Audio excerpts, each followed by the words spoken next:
Welcome in to the Mile High Hoops podcast. I'm Jake Shapiro. He's my boy, Aniello Piro. And I've got my World Championship Chicago Bulls on shirt from 1991 on. This shirt, AP, has every single NBA champion and the finals series and how it was won on it up through 1991. This is one of my favorite times of year because we're about to decide basketball history. And this morning, I asked you, AP, who you got winning it all. We will start there. We're going to start off hot. Who you got winning it all this year? I had a hot take, man, and I just feel like this season, I'm not really buying Boston. I think it's hard to repeat as we saw with Denver last year. I'm not sold on Oklahoma City. I think the Lakers could go on a run. Heck, I think the Nuggets could go on a run. I want a little unconventional, though. Give me the Denver Nugget draftee, Donovan Mitchell and the Cleveland Cavaliers in 7 games over the Oklahoma City Thunder. Wow. We've got the exact same series pick and the exact same winner. I've got the Cleveland Cavaliers in 6 over the Oklahoma City Thunder. You can read all of our picks over on denversports.com, where you picked Donovan Mitchell to be the finals MVP. I have picked Evan Mobley. I love that big man, and I think he's going to do wonders. But that kind of bleeds into the Nuggets specific part of the conversation. You believe they can make a run. I believe that there's a great team within the Nuggets. Neither of us has them going to the finals. So are the Nuggets a real threat in this year's playoffs, or is there just kind of too much going on behind the scenes going into the postseason for them to actually make a run? I know this doesn't make for great content, but honestly, Jake, your guess is as good as mine because they have been such a bipolar team this season where it's like they look great in spurts. And I know we'll get to Josh Kroenke's comments as he met with the media earlier this week and kind of explained the thought process and the decision to fire Michael Malone and Calvin Booth. But, there's been games, weeks, moments where this team looks like a legitimate championship contender. And then there's been games, weeks, moments where they look like, a bottom feeder or a fringe playoff team, which they essentially were, as it didn't, it took until game 82 to figure out what this Denver Nuggets team was going to be seeding wise in the NBA postseason. So, I was getting ready to, submit my answers to your roundtable that you put out on denversports.com. And I'm like, am I going to be that guy? Don't be that guy, as Dover and Cecil like to say, just being a homer with the Denver Nuggets. But realistically, yes, I think you can make the case for 4 teams, maybe even 5, depending on how you view the Clippers and whatnot, to come out of the Western Conference this year. I think, as I said, can they go on a run? Sure. Will they? Probably not, but that remains to be seen. Yeah, I think anyone's guess as to who the second best team in the West is an interesting discussion. And I've believed all along, I'm going to stick to this belief that I shared on this podcast for months and months. The matchups were so important for this Denver Nuggets team going into the playoffs. If they had gotten the 3 seed, which they had the same record as the Lakers, but they didn't have the tiebreaker, I would feel pretty confident about them going to the Western Conference Finals. I think they would be able to get past Minnesota. I do. I think they would get that boogeyman off them. I think they'd get past Houston. But ultimately, you look at where they ended up, and I know that there's a path with Nikola Jokic and his size where he's able to beat Oklahoma City, but I don't think it's realistic. I just don't think the Nuggets are going to be able to pass the Thunder. So can they make it a tough series? And is a second round exit that goes 6 making a threat? Is it making a run? I'm not sure. It depends on your definition. And that's kind of where I've got the Nuggets right now, is going to the second round and bowing out to the the Thunder. I don't even think it's going to be that pretty, to be honest. But you look at this this Clippers matchup, and I think people underrate the Clippers. I think there's a legitimate shot that if the Clippers were on the other side of the Thunder, as you alluded to, AP, the Thunder could play in the West Finals against the Thunder. So the Clippers and Thunders could match up there. So I don't know, man. I still think that when you have the best player in the world, anything can happen. And you hear some of the quotes from Nikola Jokic over the last week, and they are scary to other teams in the NBA. I know that for a fact by talking to people within the NBA, that the things Jokic says are like, ooh, the Nuggets might have something going on here. But I do not like that matchup for them against Oklahoma City. So that's where I kind of lie. I kind of lie on, no, they're not really a threat this year. Yeah, and look, the OKC matchup, should Denver get that far, is certainly going to be daunting. But I guess my optimistic point of view is, and it's one that I've seen thrown around on social media and radio shows alike, is what has OKC proven, right? Like they're still a young team. And I even go back, I know it's a completely different complexion, but think back to the James Harden, Kevin Durant, Russell Westbrook years. I know they made one run to the NBA finals, but if that team couldn't get it done with all that young budding talent, what makes you think that this team with SGA and company can? Obviously they've been the best team in the Western Conference, but let me ask you this. What was Denver's best victory of the season this year in the regular season? Off the top. If you have one, I can kind of explain where my thought is right now as well, if you want to think about it. I kind of feel like it was Oklahoma City on the road on that second half of that back-to-back out in March. That's off the top, but I'll think while you answer your side of it. Well, because that's where I was going to go. And you look at Denver, and again, I'm not trying to downplay the Clippers, but I think that Denver has a good shot. I know the Clippers are 9-1 in their last 10, playing really good basketball right now. But assuming that it is Denver, Oklahoma City in round 2, not that you feel great about it, but I thought that game on March the 10th, Denver won that one 140-127. As you mentioned, second night of a back-to-back in the most Nugget fashion ever, because the game before was a Sunday matinee on ESPN with all the talking heads watching and the MVP battle on the line. They lay an egg in that game, and they rally in game 2 to win 140-127. But Denver, if I remember correctly, I know they lost 127-103 on that Sunday, but they were in it until about midway through the third quarter. I believe that was the game where you saw Malone, who was the coach at the time, alter his rotation, had Jokic out there to start the fourth quarter. They just didn't have enough.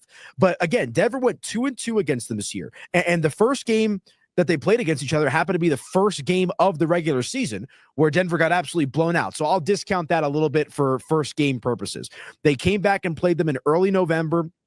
That was on the 6th of November. They beat them 124-122 at home. It is important to note Isaiah Hartenstein wasn't available for that game. That's a very good point, but a win is a win, right? And I guess I'm talking about Jokic, best player in the world dynamics, but bringing it back to that March the 10th game, I sat back, and that was the game where I was like, you know what? If they can go on a run, if they do have what's left in them, this was the example. This was the sample size. So we'll see what happens, but I think Denver can at least make it a 6 or 7 game series should it be Nuggets OKC. Yeah, and I can see the case for that. Just reviewing the Nuggets wins, I think that win without anyone in Golden State said a lot about the team and was revealing. But in the same sense, it doesn't tell you anything about their playoff fortunes because no one played in the game. So it's more about just like, wow, that was an awesome win for a singular night.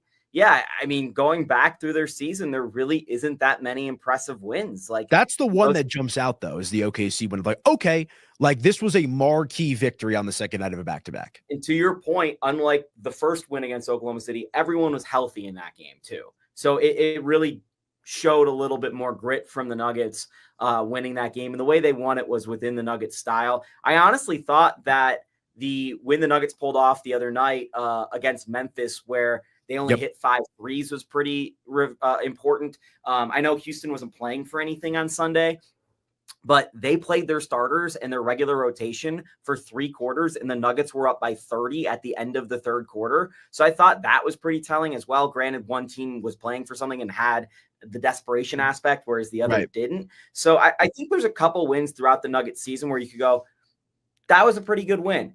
In the same regard, I think you could look at far more games and say that was a brutal loss. In fact, before Michael Malone got fired, they had some of the worst home losses they've had since the Paul Westhead era, and that was not a good era in Denver Nuggets basketball. And that's what scares me, AP, is the bottom completely falls out on this team. The ceiling is super high, but the bottom is super low. Knicks, Cavs, Wizards, Raptors. There's another bad team in there that I'm thinking of. I know the Knicks and the Clippers or the Knicks and the Cavs are good, but terrible losses for Denver at home. How about Wizards twice? Twice. Yeah, I'm still sick about that's a disgrace. But again, like that's why I use the term bipolar, because you look at this game against Oklahoma City on the second night of back-to-back and you say, okay, they're locked in. They're ready to go. They can do this thing. And then you look to the games against Washington and you're scratching your head saying, well, what is this team? But I think the good thing is they should be relatively healthy, all things considered. Like Jamal Murray's going to be banged up, but Jokic is ready to go. MPJ is going to be out there. Christian Brown's ready. Aaron Gordon, maybe the healthiest he's been all season. And you've just got to wonder, does Jamal Murray look himself in the mirror? Does Michael Porter Jr. look himself in the mirror? And at what point do they say enough is enough? Like, can we go out there and play to the expectation, the level that we know we can? Because that's been the one thing. MPJ and Jamal are different personalities. Jamal, it looks a little bit more like a will and desire thing, where with MPJ, it looks a little bit more like he's just out of sync. But at what point are these two max contract players in Jamal Murray and Michael Porter Jr. going to step up to the plate and recognize that they have a chance that if they play the way we know that they can, alongside the best player in the world, that they could beat any team in a 7-game series? I'm waiting for that wake-up call. I hope we get it come Saturday, game 1 against Los Angeles. Yeah, and that's the thing. Last year against LA, the other LA, we saw Michael Porter Jr. go off in the playoffs and how that broke the Nuggets free. And that was when Jamal Murray was struggling to shoot. He was really just the closer. Michael Porter Jr. was the main source of offense throughout much of that series. And I'm with you, AP. I think that the Nuggets, I think they're their worst enemy. Like, the Nuggets are beating the Nuggets before anyone else is beating the Nuggets. But in the same regard, just to put a bow on the OKC conversation, you talked about those teams with KD and Russ. The max amount of wins they got in a season was 60. The Thunder this year won 68 games. There are 7 teams in NBA history, 6 before this year, that have won 68 or more games. The 15-16 Warriors, we all remember that. They lost the NBA Finals. The 95-96 Chicago Bulls won the NBA Finals. 71-72 Lakers won the NBA Finals. 96-97 Bulls won the NBA Finals. 66-67 76ers won the NBA Finals. And the 72-73 Celtics, who lost in the Eastern Conference Finals to the Knicks, who ended up winning that championship. So the odds are that the Oklahoma City Thunder are due for a deep run. I also picked up this stat this week, AP, which is me and you have not been alive the last time a team lower than the 3 seed won an NBA championship. Wow. Or even got to the finals. Or no, not got to the finals because the Heat got there. But 1995, the Houston Rockets. I was like 2 months old. So it's unlikely that the Denver Nuggets make a run just based off where they finished and what history says about how good Oklahoma City's season was and how the Nuggets finished theirs. In the same regard, when you look at the Western Conference and the Denver Nuggets just finished like a handful of games behind Houston in 2, and were basically tied for 3rd and also 8th, I think it's kind of hard to judge based off the history of seeding where the Denver Nuggets are going to go. So I come back to where the Nuggets are themselves, because that's the argument I keep making. The Nuggets can be a great team. We have just seen inconsistencies, and I think you're closer to your ceiling this time of year than you are your floor. You're more likely to play all out with effort. You're more likely to, make those defensive rotations that we haven't seen in months, basically, except for the last 3 games. So as you've seen these last 3 games develop, do you think the Denver Nuggets have put themselves in a legitimate, real deal position to make a run in this playoffs, or do you revert back to what they've been most of this season? Do the 3 games sway you, basically, is the question. They move the needle a little bit, but I'm going to go. We've talked about it on multiple episodes. You are what your record says you are. And I think the firing of Malone provided this team with a breath of fresh air. I think it's got, the guys a little bit more locked in. I hope I'm wrong, but I still think there's too many flaws, right? What's up with the bench? What's up with Russ? What's up with the defense? Will Michael Porter Jr. show up? Does Jamal Murray care about basketball? Like, these are all questions that have yet to be answered. Again, if all 5 of those things hit in the right way, buckle up. This team can absolutely contend for a championship, but I've just seen too much inconsistency. And when Jokic is a man of very few words, and this was, about a month-ish before Malone was fired, I want to say, where he says, I don't think that you can just flip a switch come playoff time. If there's any team that could, it's the Denver Nuggets because of Nikola Jokic and everybody around him. I'm going to say that is not the case, though. I hope I'm wrong, but I still think this is a team that could get out of the first round and then probably lose to Oklahoma City in round 2. Yeah, again. But by their own doing. Not just because Oklahoma City is worlds better, it's because they're going to dig themselves into a hole as they have all season. Right, because their perimeter defense is not good enough. They don't make enough rotations to keep up with a team of that caliber. Russ turnovers. The Russ turnovers, the mistakes that the Nuggets make, they're brutal. Michael Porter Jr., can you hit a clutch shot? You hit a lot of big shots, but can you hit the clutchest shots in the game, he seems to disappear sometimes in the fourth quarter. I think the Nuggets are a really good rebounding team. That's something that's important. And we haven't seen them be a good rebounding team for most of the year because of Aaron Gordon's been hurt. And I think that's going to be overlooked by a lot of people that are making these predictions, is that the Nuggets have been a different team when Aaron Gordon's been healthy. And a large part of the season, Aaron Gordon was not healthy, and that had a giant impact on the Nuggets record. We'll break down this Nuggets-Clippers series more in depth on Thursday. I just wanted to look at it more from the Nuggets side as we approach the playoffs. Have you seen anything specifically with David Adelman in the 3 games that stuck out to you that makes you think that having him here as the coach right now can change the fortunes of the Nuggets? Is there anything specific with DA that changes anything, or is it just too late to understand anything that he might have changed? I don't think it's anything in particular, but I think his quotes have been pretty well. One, it's Coach Jokic. Jokic is half player, half coach right now. But I liked Adelman's comments. I believe it was after the Sacramento game, and then he finished with some thoughts on this after the Memphis game as well, about like, we're going to play who's playing well. One of Michael Malone's biggest downfalls was sticking to his guns to a T, right? Like, Russ, you're closing. Russ, you're doing this. Russ, you're doing that. You didn't see Russ play a ton down the stretch against Sacramento. I believe he only played 17 minutes in that game, but then he come back and ended up closing against Memphis. So I think the flexibility and the willingness to not pigeonhole yourself to a rotation is the one adjustment or difference I've seen from David Adelman compared to that of Michael Malone. So, I think you got to be a little bit more in the flow. They say it's a game of runs. Well, you need to adjust with those runs, specifically in playoff basketball. So if Russ is playing well, play him. If Russ is playing bad and turnovers and keeping, his foot on the gas too much, get him out of there. Play Jalen Pickett, play Julian Strawther. So that was the one big takeaway from me. But again, Coach Jokic, it's his team. It's Coach Jokic. It really is. And David Adelman even admitted it. He said, if Jokic wants to coach the team, I'm happy for that to happen. I'll give you a statistic on Jalen Pickett, who seemingly has taken over the rotation spot for Julian Strawther at the very least, and is maybe coming for Russell Westbrook's minutes as well.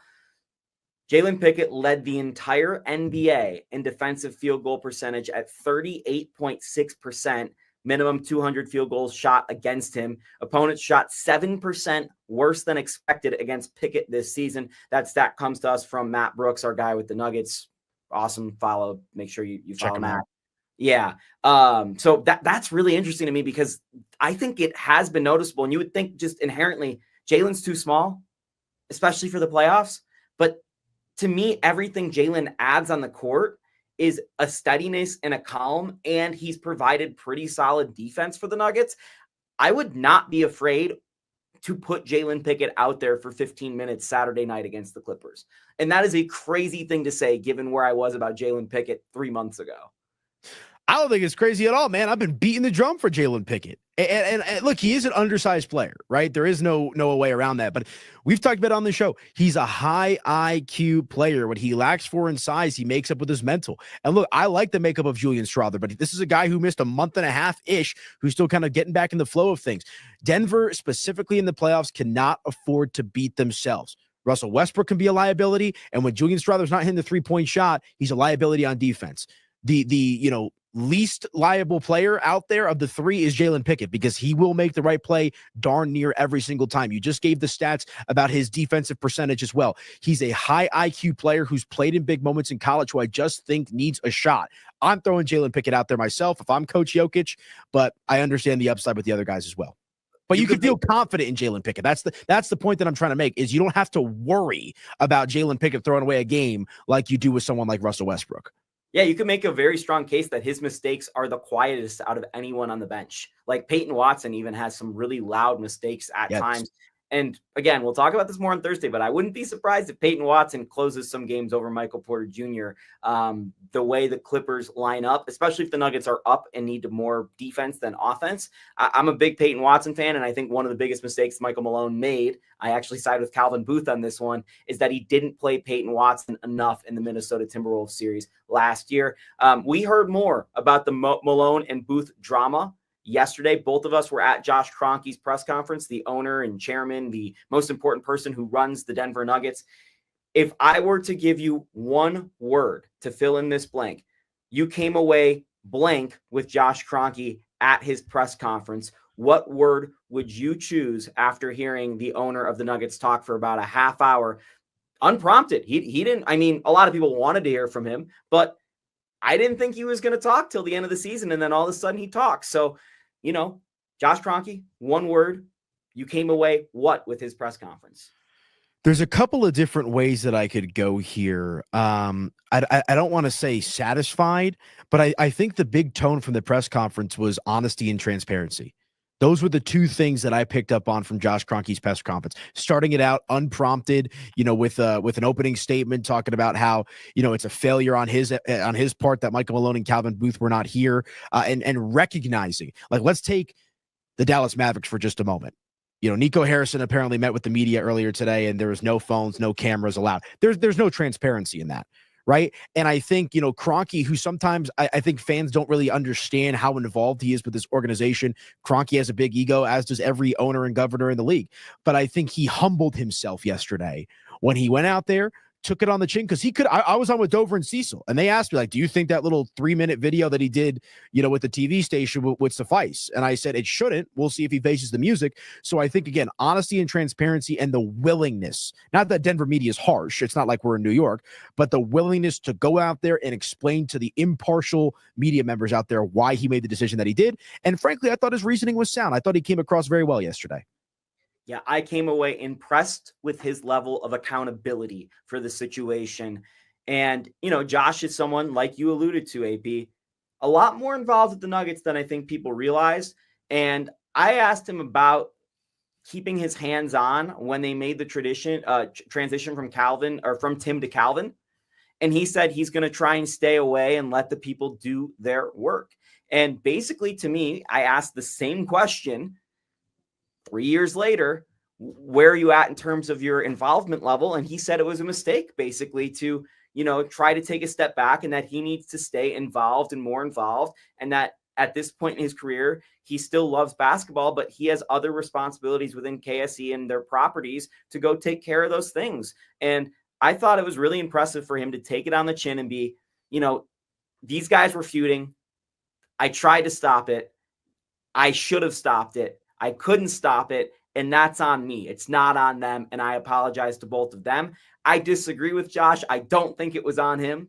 I really don't. I think that if you're fighting that much to make it a me and I'm right versus we're right and we're trying to win when you're part of a team and a collective, that is a problem.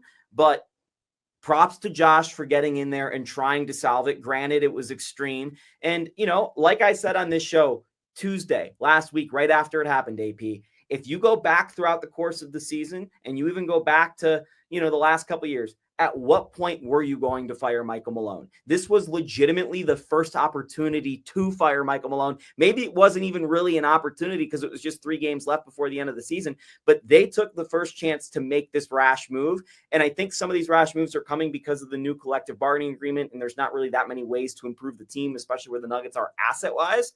So they're backed into a corner. But instead of just going down for the count, Josh Kroenke's throwing punches and he's trying to get the Nuggets out of the corner. And I respect him for trying, because the Nuggets looked like they were going down. Yeah, and I guess the kudos to give to Josh Kroenke as well, as, like, half the time these owners don't care, it feels like. How many look at the Rockies right now. Like, I know it's a completely different sport, but, like, you want to talk about a dumpster fire.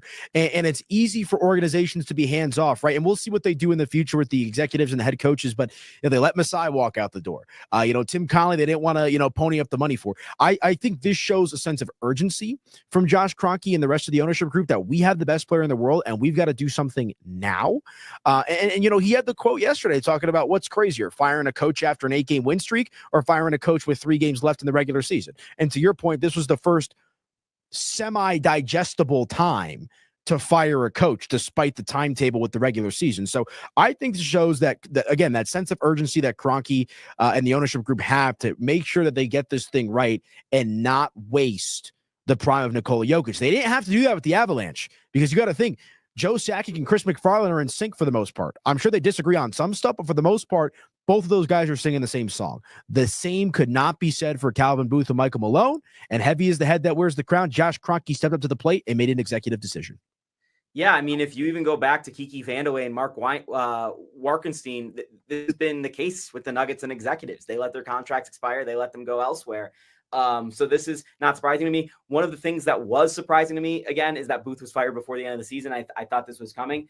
And something that was interesting that Josh said is that they'd be open to some GM with experience, which kind of hinted at their interest with Bob Myers that has been reported, which again would be a complete twist of the events compared to where they've done, where they've gone in team history. It's very Kroenke like to promote a guy like Ben Tenzer, who is the interim GM, to being the full-time GM. And I'm not saying Ben hasn't earned it or Ben wouldn't be good at it, because I think Ben's a pretty smart guy and talking to him in the past.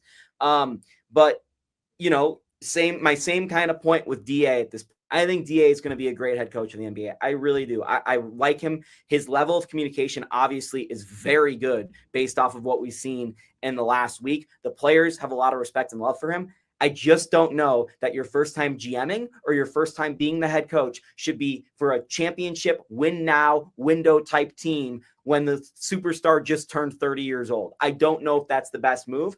And to me, the fact that Josh talked about how open he is to ideas and willingnesses and ways to improve, I think is the right way to approach this, because the Nuggets are in a very unique situation given the rule changes in the CBA where they legitimately don't know what way is the best way to move forward. So they're going to need something creative to find a way to build back this roster to being one of the favorites in the NBA. I'm not saying they can't win a championship this year, but there's no disputing they're not a favorite right now.